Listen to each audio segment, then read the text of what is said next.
Hola, ¿cómo están? Empezamos un capítulo más del programa Implacable. Siempre desde los estudios de Vamos por Más Producciones. Hoy le recibimos a Iván Ojeda Aguilera. Él es el director del Instituto Nacional de Estadísticas. ¿Qué tal, director? ¿Cómo estás? Hola, Rolfo. Un placer estar acá. Un saludo a esa gran audiencia también. Iván Ojeda, licenciado en Administración de Empresas por la Universidad Nacional de Asunción y especialista en gobernabilidad, gerencia política y gestión pública por la George Washington University de los Estados Unidos. Ejerció diversas funciones en el sector público como administrativas, ejecutivas y gerenciales. Fue jefe de gabinete, miembro de consejo de entes reguladores, auditor de instituciones públicas y ordenador de gastos como máximo responsable en varias instituciones. Actualmente es director nacional del Instituto Nacional de Estadística.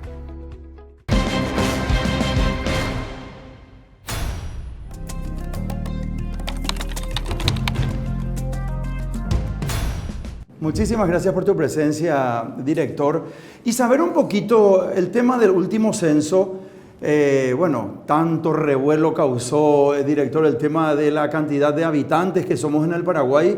Arrojó un resultado, el último censo del año 2022 pasado, que somos un poco más de 6 millones de habitantes. Sin embargo, teníamos todos en mente que éramos aproximadamente 7 millones y algo, o en algunas ocasiones ya casi decíamos que alcanzábamos los 8 millones de habitantes. ¿Cuál fue realmente la trazabilidad que ocurrió dentro del último censo año 2022? Si realmente hablar de un censo nacional de población y viviendas es hablar de uno de los operativos más grandes que pueda hacer cualquier país en tiempos de paz. El último censo nacional de población y viviendas en el Paraguay se hizo en el año 2022, cumpliendo con una tradición de censos de más de 70 años. A pesar de la pandemia, el Paraguay no interrumpió la serie histórica de censos. Y ese censo obviamente tuvo sus características y sus matices porque paramos el país. La gente nos ayudó a parar el país por 12 horas para que nos esperen en sus casas. ¿Y quién hizo realmente el censo? El censo lo hizo el pueblo paraguayo, la gente del Paraguay. Y arrojó un resultado de una población preliminar, como estamos publicando, de 6.109.000 personas aproximadamente. La fotografía del 9 de noviembre del año 2022. Ese fue el día del censo, pero también posteriormente tuvimos días de recuperación en donde pudimos llegar a las personas que no se habían censado. Pero ojo, ningún país en el planeta llega a una cobertura del 100% de los censos. Nosotros en el Paraguay llegamos a un 94% de cobertura de hogares visitados y recabados. ¿Y de dónde viene la duda entonces? Parecía que éramos muchos más. De hecho, las proyecciones con que se contaban anteriormente decían que tendríamos que llegar a una población estimada de 7.4 millones de habitantes. Pero para entender mejor esto, tenemos que entender lo que son las proyecciones de población. Son ejercicios matemáticos que estiman la población futura, teniendo en cuenta las 3 variables demográficas por excelencia. La fecundidad, o sea, los que nacen, los que mueren y también los que migran, o sea, la gente que migra e inmigra. Y los datos de proyección tuvieron una característica. Se hicieron en el año 2015 Pero el censo del 2012 tuvo muchos problemas y no llegó a una cobertura ideal, y esto a su vez no permitió estimar la cantidad exacta de personas que estábamos en el Paraguay en el año 2012. Entonces no se pudo utilizar el año 2012 ni el 2010 como punto de partida de las proyecciones. ¿Y qué se hizo?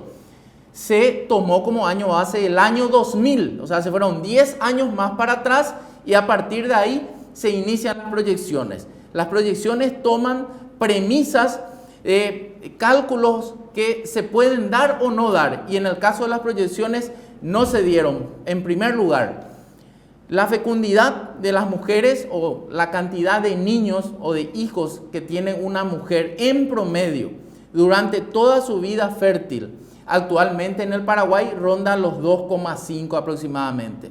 Estamos muy lejos de la época de nuestras abuelas, de nuestras bisabuelas, en donde en el Paraguay tenían en promedio más de 5 hijos. Entonces estamos ante una caída sostenida de la fecundidad de las mujeres.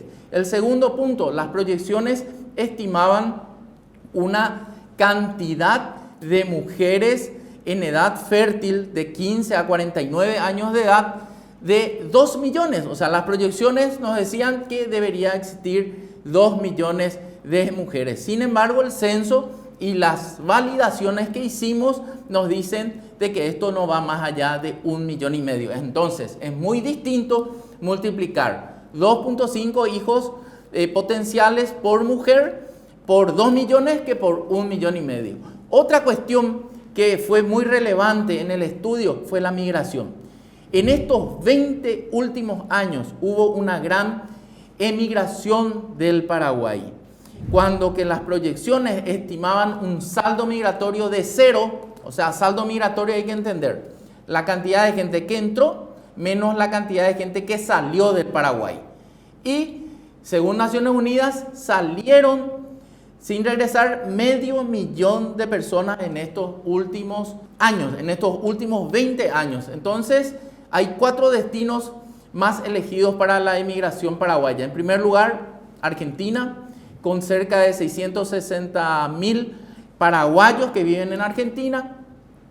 En segundo lugar está España, que a partir del año 2000 abrió las fronteras al mundo para la emigración o la inmigración de extranjeros a España, y los paraguayos, de ser una comunidad pequeña en el año 2000, de cerca de 2.000 personas, en el año 2021 se registraban 106.000. Y la característica de esa migración paraguaya a España es que el 65% de las personas fueron mujeres. Entonces, nuestras madres potenciales fueron en gran cantidad a España. Otro destino muy elegido es el Brasil. Los datos preliminares del censo del Brasil, que está terminando ahora, nos dicen que están cerca de 61.000 paraguayos viviendo allí. Y el último destino más elegido es Estados Unidos, con cerca de 30.000. Otra condición, otra premisa de las proyecciones que se estimó, pero no se cumplió. Tampoco nadie esperaba que iba a venir, Rodolfo, la pandemia del COVID-19, que cayó en el Paraguay el primer caso el 11 de marzo del año 2020. Y obviamente tuvimos una sobremortalidad, cuando que en promedio de la prepandemia en el Paraguay fallecían cerca de 36.000 personas en promedio. Con la pandemia esto se dobló, fue casi a 60.000 personas aproximadamente, según registros del Ministerio de Salud. Y esto obviamente fue una catástrofe para el país, pero no afectó tanto el volumen de población. Sí afectó el comportamiento social, porque en algunos casos murió el papá o murió la mamá o murieron ambos, y hay una reconfiguración de las familias paraguayas. En suma, hoy somos 6.109.000 resultados del Censo Nacional de Población y Viviendas, resultado a su vez de un proceso exhaustivo que fue acompañado por la gente del Paraguay con el rigor científico que cualquier país requiere, y estos datos, por supuesto, pueden ser verificados y pueden ser validados. Fantástico, conoces mucho tu oficio. Ojalá todos los programas implacables fueran así, que uno le hace la primera pregunta al invitado y justo estoy viendo el tiempo, 8 minutos. Él se explaya, pero en forma muy interesante, tenemos que decir. Está explicando el director cuál es la circunstancia por la cual hoy somos, según el último censo año 2022, 6.109.000 habitantes. Habló de la fecundidad, habló de... cuando habla de fecundidad es que antes las madres tenían muchos más hijos. Y esa es una realidad. ¿Qué sabemos de nuestra bisabuela, nuestra abuela? ¿Cuántos hijos? 8, 7, 10, 11 en algunos casos. Ahora, y eso va mucho por el tema económico también, la previsibilidad, la prevención, cuántas personas, cuántos hijos van al colegio y darle una buena educación y un buen nivel de vida a nuestros hijos. Entonces, la prevención y la educación también, obviamente, para que se pueda tener en forma más previsible cuánta cantidad de hijos se van a traer al mundo, ¿verdad? 2, 3 en la mayoría de las veces, no más de eso. Habló también de la migración, de la cantidad de personas que han migrado. Y habló de los países, el número 1, Argentina, el número 2, España, el número 3, Brasil, el número 4, Estados Unidos. En ese orden. Entonces, también está dando una explicación lógica, una explicación contundente y muy creíble, por cierto, de por qué hoy tenemos que decir que somos 6.109.000 habitantes, cuando teníamos otra expectativa quizás, quienes no sabíamos estos datos que son muy relevantes, por cierto. El tema del proceso de validación de los resultados, de eso estamos hablando, ¿verdad? El tema del proceso de validación de los resultados. Estos son los ítems que nos estás contando, director. Entonces, si querés...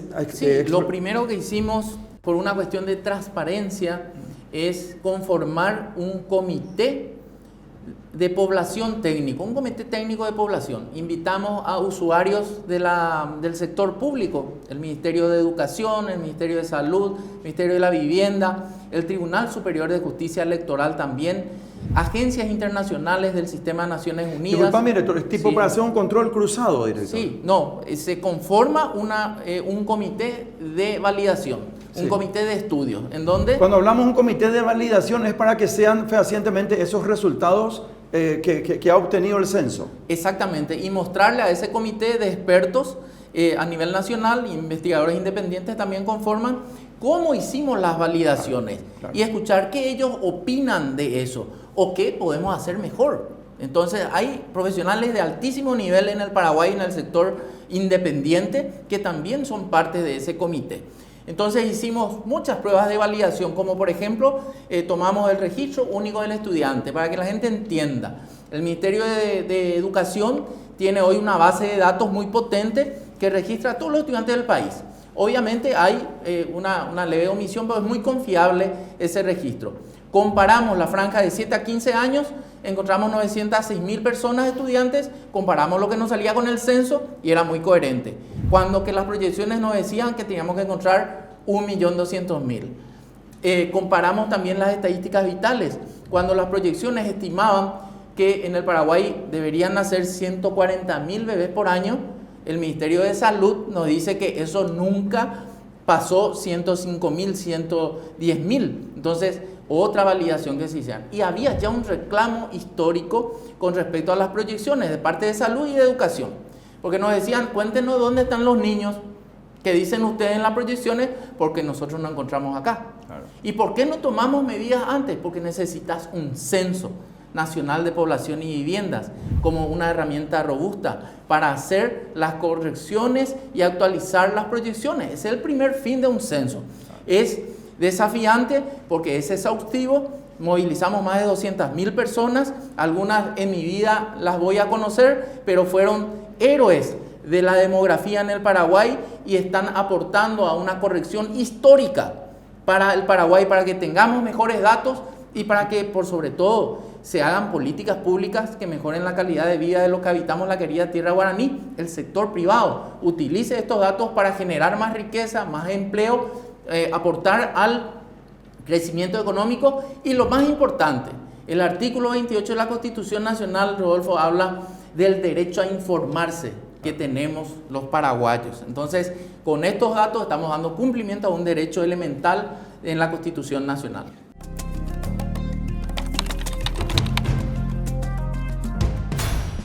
¿Te llamó, director, la atención algún resultado que arrojó el último censo? Muchísimas cosas. Por ejemplo, algún ítem que me decís, realmente nos llamó al equipo que lideramos, ¿verdad? El INE, Instituto Nacional de Estadística, nos llamó la atención estos ítems.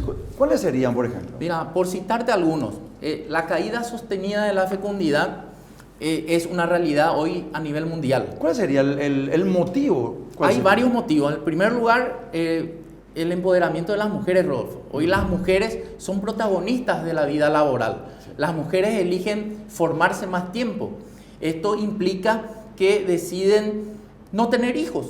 Claro. O hay parejas que deciden tener menos hijos por una cuestión económica. Claro. O hay parejas que deciden no tener hijos o tener más tarde hijos. Y no con como nuestras bisabuelas 5, sino que 1, 2, hay una caída. Otra cuestión, una campaña muy fuerte de educación sexual en el Paraguay desde los 70, los 80, y eso también estamos viendo ya los resultados.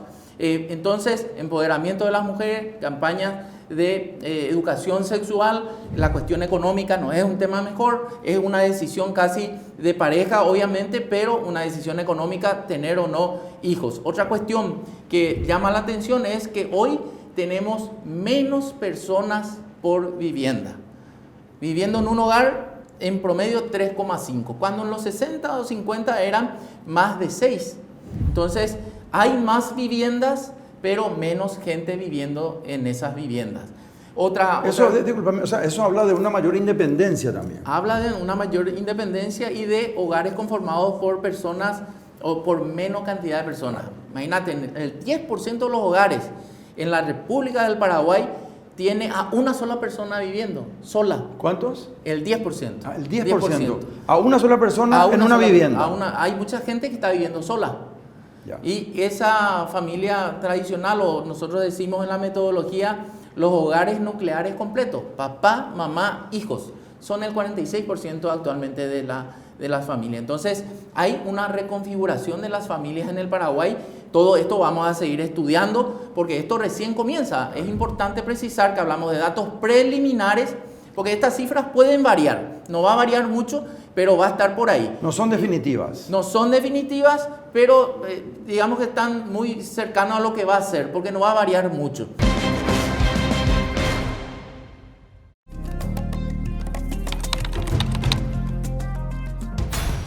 Hablando en la parte de educación, de salud, muy importante, temas neurálgicos, que ustedes dentro de los resultados del censo, me imagino, pasan esas informaciones, o sea, es pública, o sea, de verdad, esto es público, pero yo creo que el gobierno nacional debe tomar recaudo de eso para tener el tema de una receta.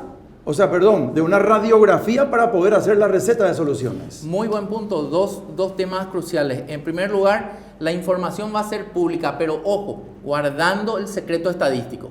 Bajo ningún sentido nosotros podemos difundir la identidad del informante. Llegamos a tu casa, Rodolfo, le preguntamos a tu familia su información, pero no podemos identificarte.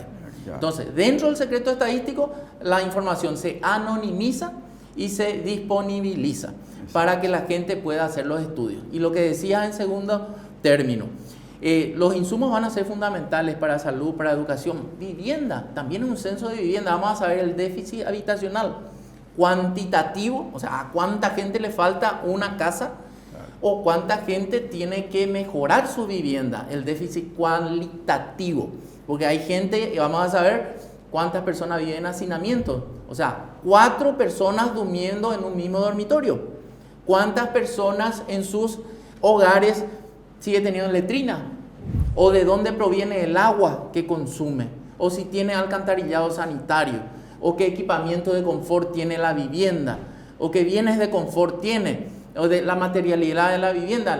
Vamos a tener un mapeo del Paraguay en materia de necesidades básicas insatisfechas, que son carencias en salud, educación, vivienda, empleo. Y eso vamos a estratificar por barrio en la República. Entonces, es una información para la formulación de políticas públicas y también para el sector privado siga tomando las mejores decisiones y que la economía crezca y que todos estemos mejor en el Paraguay. Claro. Vi que hubo una proximidad con CEPAL, director, Sí. ¿verdad? Esto ocurrió hace poco. ¿Qué nos puedes comentar al respecto?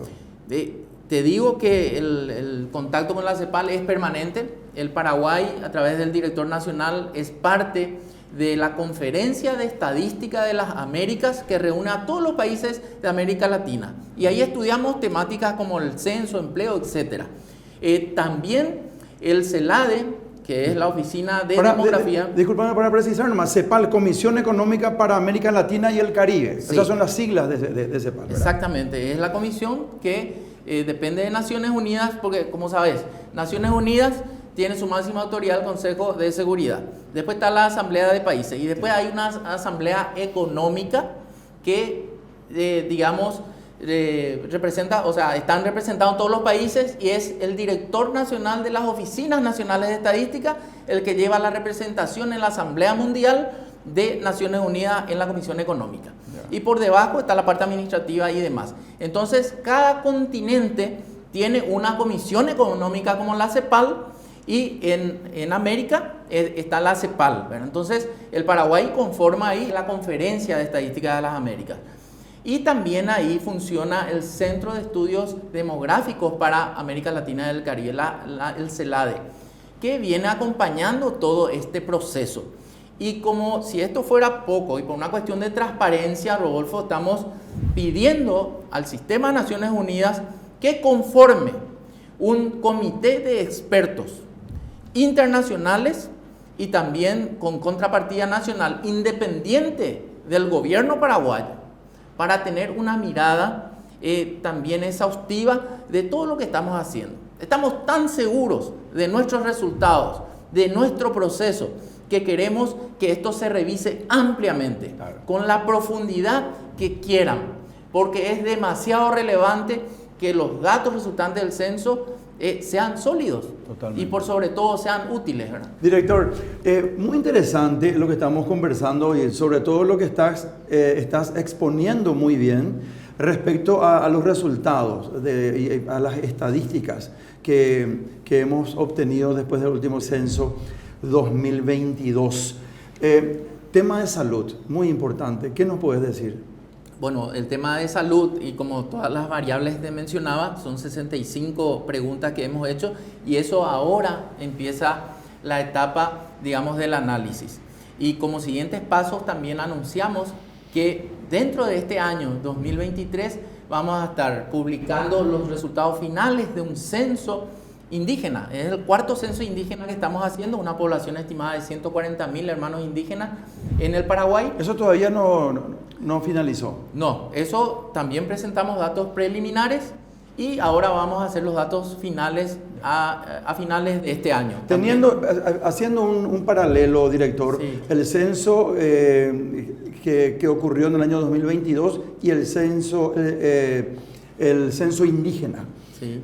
¿Qué peculiaridad, qué diferencias o qué igualdades tiene dentro de las preguntas? Muy sustancial la pregunta, Rodolfo, porque hay que explicar que se hace un censo en paralelo, dos censos en paralelo, uno el nacional y el otro el indígena. ¿Por qué?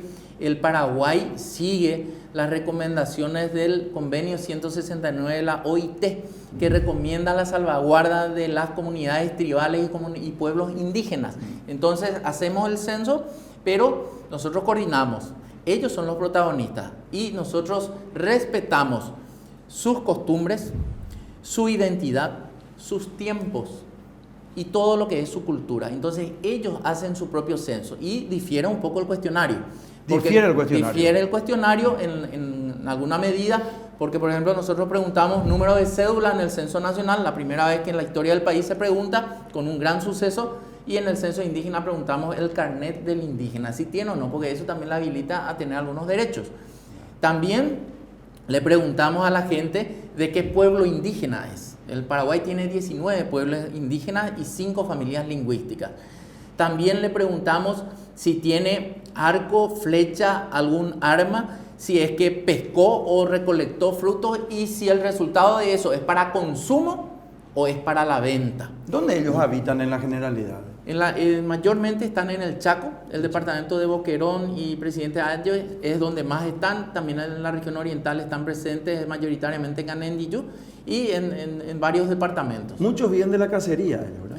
Sí, de la recolección, de la cacería, ellos vuelven a vender y eso vamos a saber. Y también otro tema clave, el manejo de la tierra del indígena. Muy importante. Vamos a saber qué hacen con su tierra y ese va a ser un insumo para también protegerles a ellos y por supuesto también que la opinión pública y institutos como el Instituto Nacional del Indígena, el INDI, tengan los insumos también para generar políticas públicas que impacten positivamente en la vida de nuestros hermanos indígenas. Cuando hablas de lenguas, ellos tienen dialectos, ¿verdad? Tenemos 5 familias lingüísticas. 5 familias lingüísticas. Sí, que a su vez se dividen en lenguas, por ejemplo, hablamos del guaraní, pero está el guaraní ñandeva, el guaraní aché, hay otra ramificación de las lenguas. Pero la gran ventaja y un logro que hemos tenido en este censo es que hemos logrado traducir a 12 dialectos, a 12 derivados de lengua, este cuestionario. Entonces, un indígena haciéndole el censo a su hermano indígena en su lengua. Entonces tenemos mayor calidad a la hora de recabar la información y mayor, digamos, también calidad, digo de nuevo, porque al ser un hermano indígena al que le hace a su similar, hay más confianza, ¿verdad? Entonces, esas son todas características de un censo indígena. Director, hablaste que son aproximadamente 120.000. 140.000. 140.000. Sí. ¿Ellos fueron sumados a estos 6.109.000? Sí, sí. Conforman ese grupo. Conforman ese grupo. De hecho, que en el censo indígena se registraron 137.000 y 3.000 en el contexto del censo, porque también el censo nos permitía identificar a indígenas. El censo nacional hablo. Director, lastimosamente nos quedamos sin tiempo. Tenemos que cerrar el programa y quiero, por sobre todo, agradecerte mucho tu presencia en este programa Implacable y darte un espacio para que te despidas de la teleaudiencia realmente muy importante de este programa, por sobre todo dando la claridad y la contundencia de la credibilidad de este censo, que esa confianza hace que construyamos todos un Paraguay mejor. Adelante, por favor. Muchísimas gracias, Rodolfo, por este valiosísimo espacio televisivo que nos das al Instituto Nacional de Estadística. Agradecerle a la gente del Paraguay, a la ciudadanía paraguaya, a los habitantes del Paraguay, porque hay muchos extranjeros también que participaron y apoyaron el censo. Agradecerles a cada uno de ustedes que nos hayan esperado, que nos hayan abierto las puertas de su casa, también que nos hayan dado su información y también a la gente que no se pudo censar. Tenemos una omisión del 6%, pero quiero darles la garantía de que eso no invalida lo que es el Censo Nacional de Población y Vivienda. Estamos cuidando todos los rigores científicos de la metodología de un censo de población que va a dejar muchísimo. Estamos haciendo quizás una corrección histórica en la historia del país y esto va a redundar en beneficios para la gente. Tenemos que seguir siendo críticos, formemos y fortalezcamos esa opinión crítica, esa masa crítica. Nosotros estamos para responder todas las consultas y también destacar el acompañamiento del sector privado, de los gremios, en todo momento para el censo y por supuesto también nuestros compañeros del Instituto Nacional de Estadística, pero realmente aquí el gran protagonista del censo fueron los habitantes de la querida tierra guaraní. Así que muchísimas gracias y nosotros desde el Instituto Nacional de Estadística siempre vamos a estar a disposición para publicar cómo estamos viviendo, porque ese es un derecho que tenemos los paraguayos y los que habitamos la querida tierra guaraní, saber cómo estamos. Muchas gracias, director. No se muevan, ya venimos enseguida con el segundo bloque. Ahora sí despedimos al director del Instituto Nacional de Estadísticas, el director Iván Mauricio Ojeda Aguilera. Ya venimos.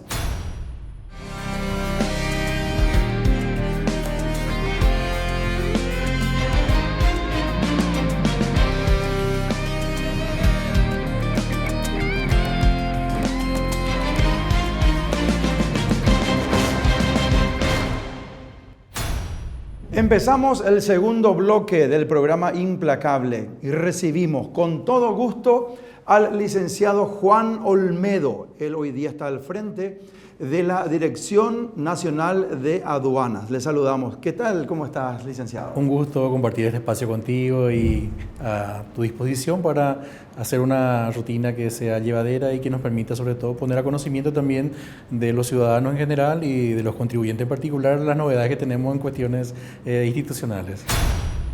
Juan Olmedo, licenciado en Ciencias Contables y Administrativas, docente universitario en la Facultad de Ciencias Económicas de la Universidad Nacional de Asunción, profesor de posgrado del programa de maestría en Contabilidad y Auditoría. Fue director general de recaudación de la Subsecretaría de Estado de Tributación, coordinador general para la implantación de los nuevos sistemas de gestión tributaria de la SED, jefe del Departamento de Control de Obligaciones Tributarias de la Dirección General de Grandes Contribuyentes, entre otros cargos. Actualmente es gerente general de aduana de la Dirección Nacional de Ingresos Tributarios.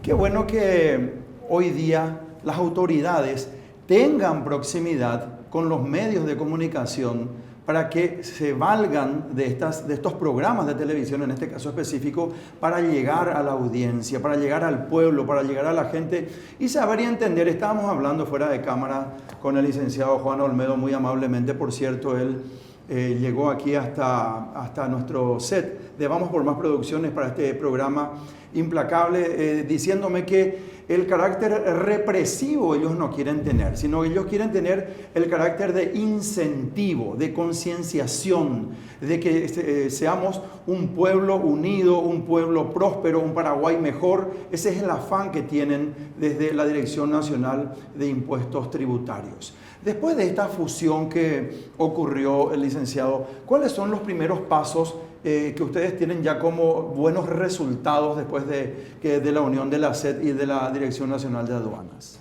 Bueno, yo creo que lo primero que tenemos que señalar es el enfoque institucional que le da esta dirección a la nueva forma de operativizar la fusión de las dos unidades tributarias.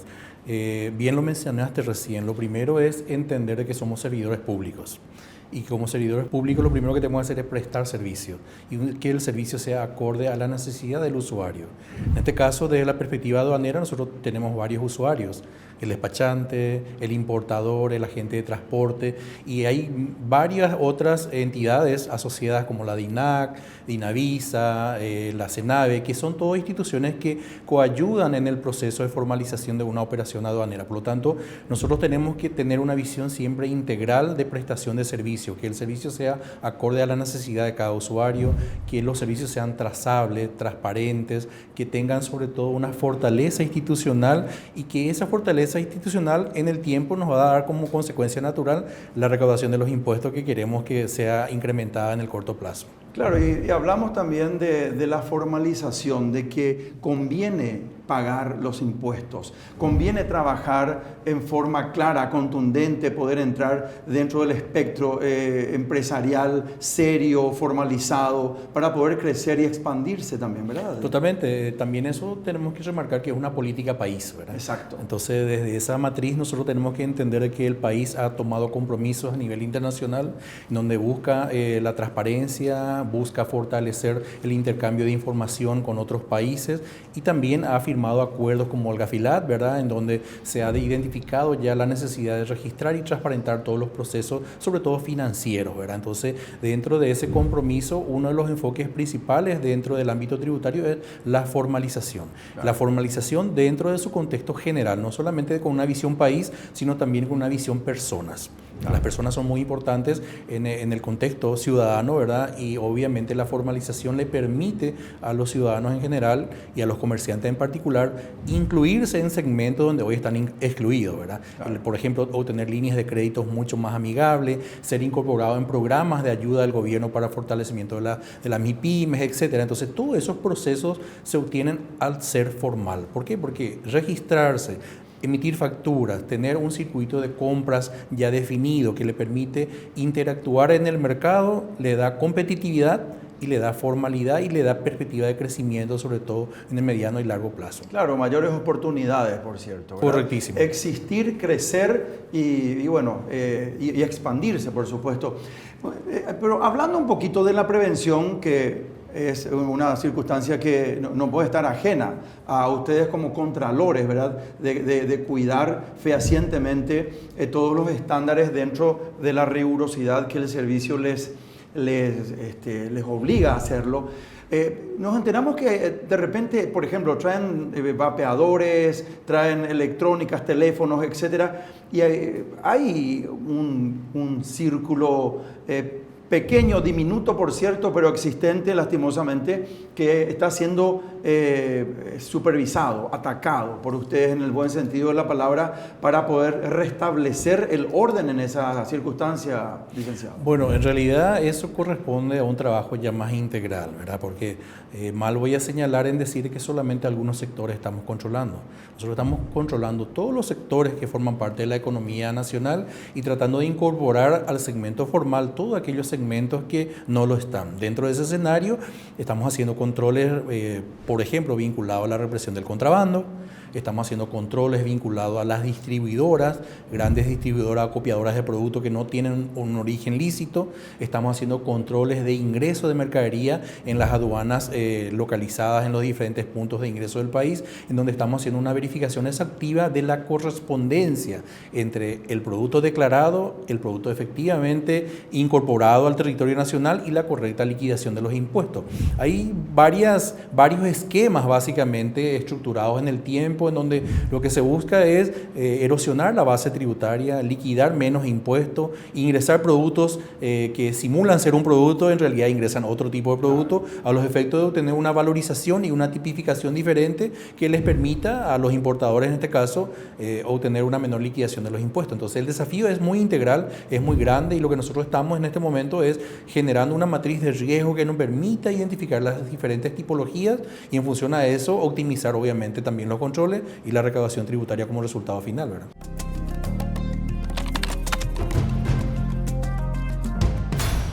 ¿Cuán importante es la tecnología para el control, para la previsión de estas circunstancias que nos enteramos? Es muy importante porque primero la tecnología nos permite facilitar el negocio. O sea, amén de controlar, te permite facilitar, darle trazabilidad a los procesos, y al ser trazable ya permite identificar de alguna manera cuestiones que son controversiales o que son sospechosas. Y en función a la tecnología, entonces nosotros tenemos la oportunidad, y ya lo estamos haciendo, de generar matrices de riesgo. Entonces con la incorporación de tecnología, por ejemplo el Big Data, te permite generar perfiles de riesgo, porque lo que permite es generar de alguna manera situaciones o razonamientos que están en función al perfil y al comportamiento de los clientes. Entonces yo permito perfilar comportamientos en base a una inducción de datos. ¿Están bien munidos de tecnología o necesitan crecer más aún?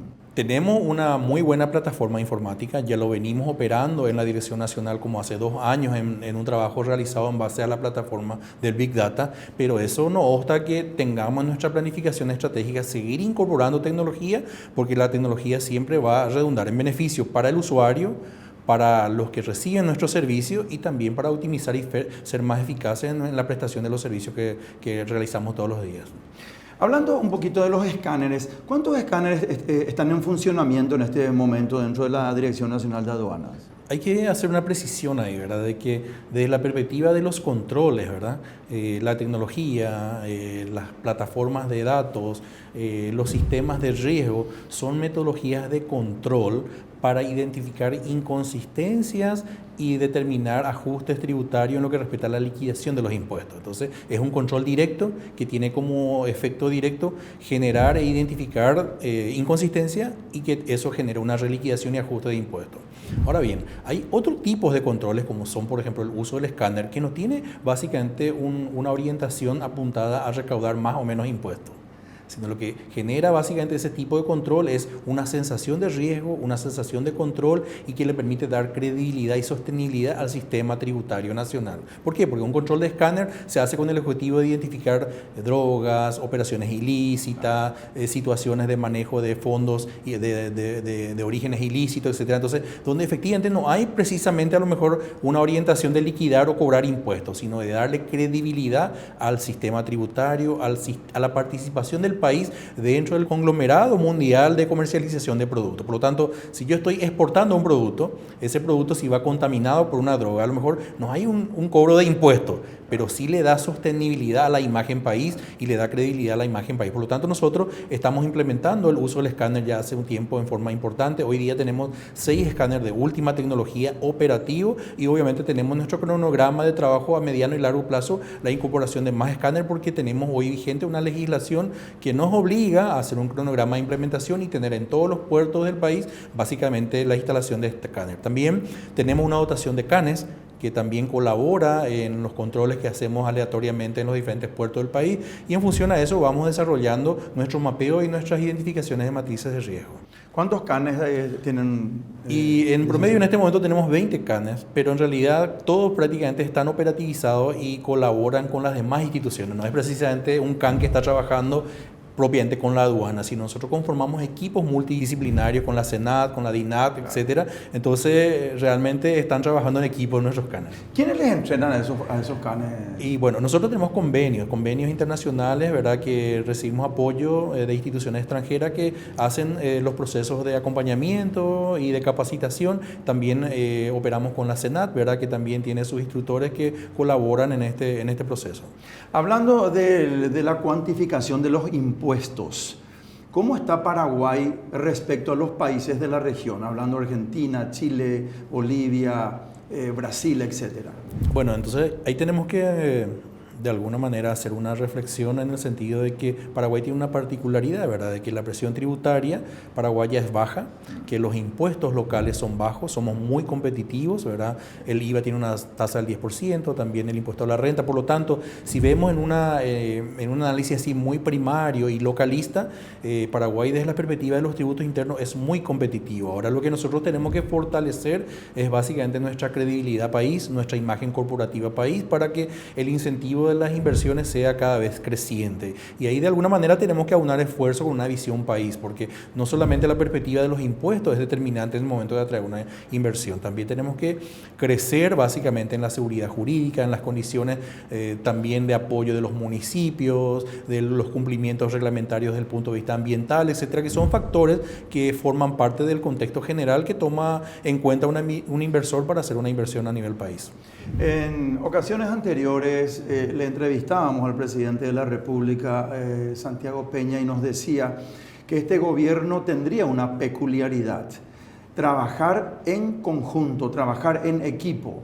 Dígase en este caso específico que la aduana trabaje, o sea, obviamente hay una fusión hoy día, la SET con la Dirección Nacional de Aduanas, pero también trabajar como bien estás diciendo, con la DINAC, con migraciones y con otros entes también que puedan hacer un trabajo más exhaustivo y de mayor rendimiento. Es así, ¿verdad? Es así, de hecho que tengo que señalar con absoluta certeza que el primer plan de trabajo que hizo la Dirección Nacional de Ingresos Tributarios fue poner en vigencia el Plan Nacional Anticontrabando. Eso se puso en vigencia a los 10 días de... El Plan Nacional Anticontrabando. Así mismo. Eso se puso en producción, en vigencia, a los 10 días de iniciado la gestión de la nueva Dirección Nacional.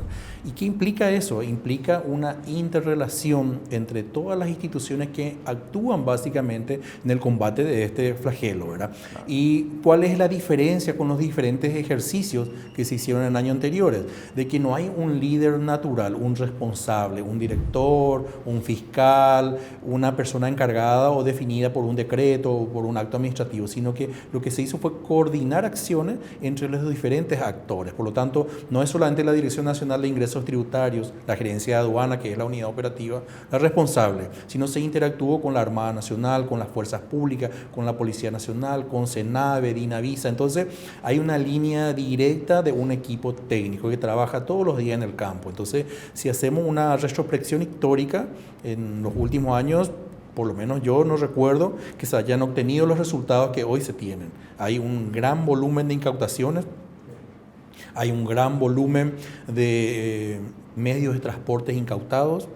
Medios de transporte, sí, tenemos cerca de 100 vehículos ya incautados, ya sean camiones de gran porte. ¿Cuáles son las falencias? Y las falencias son básicamente la falta de documentación acorde con el producto que se está transportando. O sea, yo estoy transportando combustible, tengo que tener un camión cisterna habilitado con las condiciones que establecen las normas, sobre todo de seguridad, que establecen condiciones para ese tipo de productos. Si yo estoy transportando un producto que carece de documentación legal que me justifique el origen, se incauta el producto y también se incauta el medio de transporte, ¿verdad? Entonces, de esa manera hay un trabajo coordinado con la Armada Nacional que está supervisando todas las operaciones que se hace a través de los ríos y también de las fuerzas públicas que acompañan todos los procesos operativos que hacemos en las zonas rurales, en las rutas del país, en la frontera seca, etc. Entonces tenemos una visión integral y los operativos no son esporádicos. Nosotros estamos atacando Concepción, estamos atacando Pedro Juan Caballero, estamos atacando Tres Fronteras, Encarnación, Nanagua, cada uno con sus particularidades y con sus tipos de operaciones que son de alguna manera naturales en función al tipo de operaciones y de mercaderías que naturalmente se transitan por esas zonas del país. Qué importante lo que estás comentando, licenciado, en el sentido de que quienes no están formalizados se formalicen, porque finalmente se le está haciendo un bien. Y también, hablando de la equidad y oportunidades igualitarias, en el sentido de que quien está bien formalizado tenga una competencia leal, ¿verdad? O sea que realmente es muy importante el perfil del cual estás hablando. Definitivamente nosotros estamos obligados por ley a garantizar la igualdad de condiciones y la equidad tributaria. Exacto. Y nosotros estamos comprometidos a fortalecer a las empresas que formalmente están instaladas en el país. Tenemos que garantizarles a ellos de que lo que están cumpliendo con las condiciones normativas establecidas van a tener el apoyo nuestro. Por lo tanto, es nuestra obligación identificar aquellas situaciones que están fuera del margen de la ley. No tenemos ningún interés en encontrar medidas de excepción o medidas transitorias, sino lo que estamos haciendo todos los días es combatir ese flagelo. Pero el combate al flagelo no solamente es represivo, nosotros estamos desarrollando campañas de formalización y de socialización con las diferentes unidades comerciales que están afectadas por este flagelo. ¿Cómo? Llevamos adelante reuniones técnicas ya, por ejemplo, con los ciudadanos, básicamente de Nanagua, de la ciudad de Nanagua, donde nos reunimos con los gremios, estamos alentando la conformación de cooperativas, de centros comunales, estamos ayudando con charlas, con capacitaciones. O sea, hay ciudadanos que se dedican al comercio hace 20, 30 años, pero no saben redactar una factura, porque nunca lo hicieron. Hicimos campañas, por ejemplo, inicialmente de poder obtener cédulas de identidad. O sea, ¿cómo pretendemos que un ciudadano emita factura legal, se incorpore a la formalización, ni siquiera tenía documento de identidad, ¿verdad? Entonces estamos dándole una visión integral al problema, donde acompañamos con los compañeros de la Policía Nacional, hicimos jornadas para incorporarle a esos ciudadanos a la formalidad, teniendo primero su documento de identidad. Luego hicimos charlas con equipos de contadores, obtuvimos con ellos la posibilidad de tener sus talonarios de venta, y acercamos a la administración tributaria hasta su ciudad para darle planes de financiación y de formalización de deudas históricas. Entonces, para que ellos estén en condiciones primero de ser formal y luego de operar en forma formal en su proceso de comercialización y sobre todo haciéndoles ver desde el punto de vista financiero que pagar impuestos no es más caro y que a pesar de pagar impuestos en esa zona del país, ellos igual van a seguir siendo competitivos si se comparan a otros negocios formales de diferentes zonas del país. ¿Por qué? Porque un negocio formal que está en la capital del país tiene otros costos asociados que esos comerciantes de la ciudad no tienen. Tienen que tener logística, tienen que tener seguro, tienen que tener almacenes, transporte, etc. Sin embargo, un ciudadano local de la ciudad de Nanagua solamente tiene que tener local propio o local alquilado, tiene que estar formal, emitir factura y vender sus productos. El que va a comprar ahí se encarga de lo demás, del transporte, de la logística, de la guarda, de la custodia. Por lo tanto, esos son costos comparativos que igual le van a hacer a esos comerciantes ventajosos la oportunidad comercial que tienen. Por lo tanto, ese tipo de análisis es lo que compartimos con ellos y le hicimos ver de que el costo que ellos tienen de alguna manera de impuestos, sin embargo, les va a volver más competitivo porque va a ampliar su ámbito de negocio.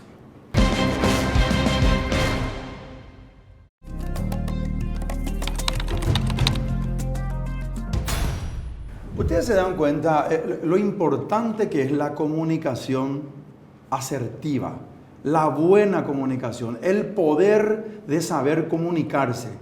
¿Recuerdan el inconveniente que ocurrió en Nanagua? En 72 horas estaba subsanado.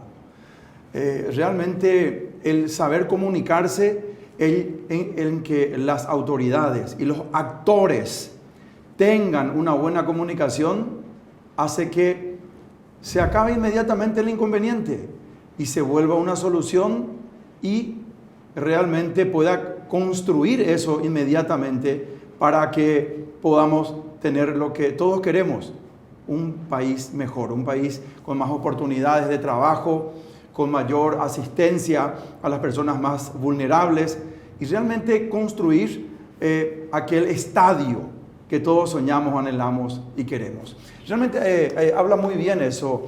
También quiero decir y recalcar y nombrarle en este programa al doctor Óscar Orué, quien está liderando en forma fehaciente un proceso con mucho éxito, por cierto. Sí, definitivamente el liderazgo del doctor Orué es muy importante y es bien marcado en la institución, pero no solamente en la institución, sino también en el contexto general de las instituciones y del ambiente en general. ¿Por qué? Porque él logra articular de alguna manera la interrelación que se da con los diferentes actores, en este caso con los demás líderes administrativos de las demás instituciones, tiene siempre un enfoque de apertura hacia la prensa, hacia los contribuyentes y hacia los gremios. Por lo tanto, la interrelación que se da entre todos los actores siempre es un factor importante para conciliar los intereses. Nunca vamos a estar de acuerdo en todo, pero sí vamos a acercar a lo mejor las partes. Entonces, en este caso, la situación muy particular que estabas comentando que se dio en Nanagua, es un factor muy importante la apertura, ¿verdad? Porque nosotros nos sentamos en las mesas técnicas con los actores. ¿Vos te fuiste también? Sí, yo también me fui. Vos te comunicás muy bien también, realmente, licenciado. Y te tengo que decir eso. La necesidad hace de que uno siempre tenga la impronta para satisfacer. No es solamente la necesidad, es también la matriz que uno tenga, ¿verdad? El querer que ocurra, ¿verdad? El tener ganas y obviamente el tener también la capacidad para hacerlo. Sí, definitivamente. Te comentaba de que, por ejemplo, hay que considerar que la cuestión comercial, el contrabando, no solamente es una cuestión arraigada a los impuestos, hay un componente social muy importante. Totalmente. Entonces, si nosotros perdemos de perspectiva eso, entonces no estamos abordando el problema en todo su contexto, ¿verdad? Y nosotros abordamos en todo su contexto, sentándonos con todos los actores que forman parte del circuito comercial de esta ciudad, por ejemplo. Abordamos el problema con los mesiteros, con los distribuidores, con los transportistas, con los carretilleros. Entonces, cada uno tiene una problemática diferente y necesita un abordaje diferente. Estuvimos trabajando ya inclusive con algunos de los gremios, porque te doy la pauta, ¿cómo va a pagar impuestos en Nanagua si no hay ni cajero automático? Claro. ¿Cómo vas a hacer una compra formal? ¿Cómo el comerciante va a ir a comprar un producto si de repente se queda sin dinero? ¿Qué hace? Entonces, hasta abordamos la posibilidad que socialmente se vaya generando convenio con bancos, claro, para que habiliten líneas de crédito especiales para esos contribuyentes, claro, y para esos comerciantes. También abordamos la posibilidad de instalar cajeros automáticos, claro, generar mesas técnicas con las demás instituciones que forman parte de la red comercial, Senave, de Dinavisa, etcétera. Entonces, todo eso tenemos que armonizar para que la comunidad como tal también se sienta integrada y asistida socialmente y se sienta parte del modelo de negocio que nosotros necesitamos formalizar. Claro. Me imagino que, por ejemplo, o sea, ahí hablamos de nuevo del trabajo en equipo. Claro. Ahí hablaron con los directivos del Banco Nacional de Fomento, por ejemplo, para el tema de los cajeros automáticos, ¿verdad? Así mismo. No, de hecho que no solamente con los bancos nacionales. Porque con los bancos privados con también. Los bancos privados también se conversó porque implica una apertura de un mercado para varios interesados, ¿verdad? Claro. Entonces hay que dar oportunidad a todo porque la competitividad hace de que de alguna manera eso tenga sostenibilidad en el tiempo. De lo contrario puede ser una situación solamente pasajera, coyuntural o que corresponda a una política del gobierno. Claro. Y cuando responde a una política comercial privada inclusive tiene más sostenibilidad el proceso. ¿Cuáles son 2 o 3 ítems que de aquí en adelante tienen como algo excluyente llevar y realizar? Lo primero que nosotros tenemos que lograr, Rodolfo y audiencia, es fortalecer la institución, porque nosotros vamos a unir 2 instituciones que misionalmente son muy diferentes y tenemos que lograr que eso sea exitoso. Ese es el mayor desafío que tenemos de aquí a pronto. Estamos hablando de 60, 90 días, donde tenemos que generar una nueva infraestructura funcional, organizacional, sistémica y procedimental. Entonces, ese es el mayor desafío que tenemos como institución en este momento, porque tenemos que lograr eso, fortalecer para que nuestros recursos humanos, que son nuestro capital más valioso, encuentren condiciones óptimas para trabajar y para desarrollarse y para que los objetivos institucionales que tenemos en el mediano plazo se puedan cumplir. ¿Por qué? Porque factor humano desmotivado, desorientados, sin líneas claras de trabajo, van a rendir menos. Rendir menos significa que vamos a prestar servicios no acorde con la necesidad y puede estar en riesgo también la efectividad en la recaudación de los impuestos, ¿verdad? Entonces, yo creo que a corto plazo y a mediano plazo el mayor desafío nuestro es la mayor integración estructural, definir claramente los roles, las funciones y lograr que funcionalmente la institución opere con mayor eficiencia y eficacia y que los recursos humanos se sientan cada día más comprometidos. Y que entienda la ciudadanía que ustedes no son enemigos, contralores, son amigos y compañeros para construir algo más grande, más lindo, más importante y el sueño que todos queremos, que es progresar. Definitivamente, desde el tiempo, ¿verdad?, pasado sabemos que el cobrador del impuesto nunca es el más bienvenido, el mejor visto, ¿verdad? Pero nosotros le damos un enfoque mucho más integral, por lo tanto nosotros somos responsables de proveer los recursos al Estado. Entonces, si queremos que el Estado provea mejores servicios a los ciudadanos, entonces hay que asegurar los ingresos. Definitivamente. Pero nosotros apuntamos a asegurar los ingresos con objetividad, con equidad y con reglas claras de juego. Y que la línea de juego sea para todos por igual, sin criterios políticos, sin criterios comerciales, sin criterios sectoriales. Las reglas son una para todos y se cumple con administración adecuada de la justicia tributaria. Quiero cerrar este programa, licenciado, agradeciéndote tu presencia, dándote unos minutos para que le digas a la teleaudiencia de Implacable por qué conviene pagar los impuestos, por qué conviene formalizarse y qué puede ocurrir de ahí en adelante para una empresa que decida hacerlo, o para un comerciante o para una persona física que decida hacerlo. Y definitivamente tenemos que tener una visión como ciudadano y como país de crecer a largo plazo y de ser sostenibles en el tiempo, porque la pandemia, por ejemplo, fue una oportunidad muy clara que tuvimos todos de entender que la informalidad no nos permitía tener la capacidad de responder ante los imprevistos, ¿verdad? Un ciudadano paraguayo muchas veces no pudo inclusive recibir beneficios, aportes, no pudo acceder a líneas de crédito porque no tenía la formalidad dentro de su patrón de conducta. Por lo tanto, lo que tenemos que como ciudadanos es incorporar dentro de nuestro patrón de conducta la formalidad, porque eso nos va a dar sostenibilidad en el tiempo. Y los beneficios vienen arraigados al tener de alguna manera previsibilidad en el crecimiento. Beneficios financieros, acceso a los créditos, apertura de mercado, posibilidad de fusionarse con otros actores asociados en un mercado, poder tener la posibilidad de crecer y sostener el negocio en el tiempo sobre todo. Yo creo que eso es muy importante y obviamente la administración tributaria cumple un rol fundamental. Entonces nosotros estamos totalmente abiertos a dar sostén y a dar capacitación y a dar orientación y sobre todo a ofrecer reglas claras, transparentes y a permitir también la facilitación, hacerla fácil. Pagar impuestos debe ser fácil y ese es nuestro objetivo. Liquidar impuestos debe ser fácil. Tener trazabilidad en las operaciones debe ser algo muy concreto y claro, porque la transparencia tiene que arreglar de alguna manera todas nuestras operaciones a diario, ya sea en el sector público, pero también en el privado. Gracias por tu presencia. A la orden. Muy amable y gracias por permitirnos compartir este espacio. Así cerramos este programa Implacable hoy con la presencia del licenciado Juan Olmedo. Él es gerente general de aduanas de la Dirección Nacional de Ingresos Tributarios. Hasta el próximo domingo.